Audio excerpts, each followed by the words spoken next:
আমাদের ভোট মন্দির দখল হলো।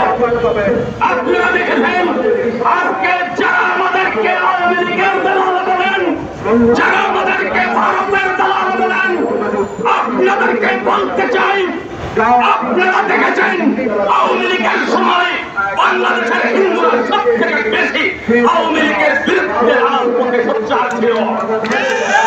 তখন কিন্তু আজকের যারা হিন্দুদের উপর নির্যাতন করছেন, মব জাস্টিস করছেন, তারা কিন্তু ইঁদুরের গর্তের মধ্যে লুকিয়েছিলেন। আজকে সেই ইঁদুরের বাচ্চাগুলো সিংহের বাচ্চা হয়ে বাংলাদেশের সংখ্যালঘুদের উপর নির্যাতন করছে এবং বাংলাদেশের হিন্দুদের সম্পর্ক করছে, হিন্দুদের মাখন নির্যাতন করছে, শাসন করছে।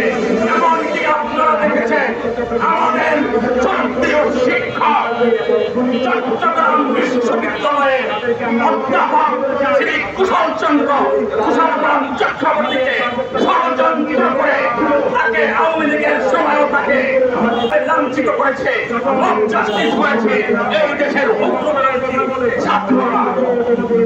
এর তীব্র নিন্দা প্রতিবাদ জানাই এবং কুশল চক্রবর্তীকে চাকরিতে পুনর্বহাল রাখতে হবে এবং তার পদোন্নতি দিতে হবে।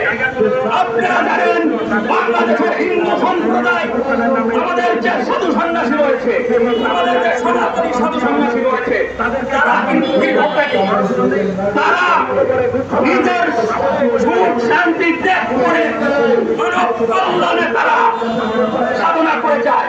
আমাদের সেই একজন ব্রহ্মচারী যিনি মানব কল্যাণে জাতি ধর্ম মত নির্বিশেষে যিনি মানব কল্যাণে সাধনা করে যাচ্ছিলেন, সেই ব্যক্তিকে মিথ্যা কথা বলে, মিথ্যা ষড়যন্ত্র করে তাকে রাষ্ট্রদ্রোহী মামলা দিয়ে তাকে জেলে রাখা হয়েছে।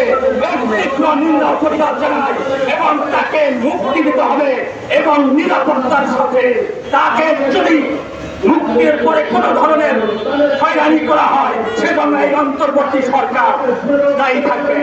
এবং আমরা পূর্বেও বলেছিলাম বৈষম্য বিরোধী আন্দোলনে বাংলাদেশে শুধু একটি জাতি গোষ্ঠী সেইখানে অংশগ্রহণ করেনি, সেখানে কিন্তু বাংলাদেশের হিন্দু সম্প্রদায়ও অংশগ্রহণ করেছিল।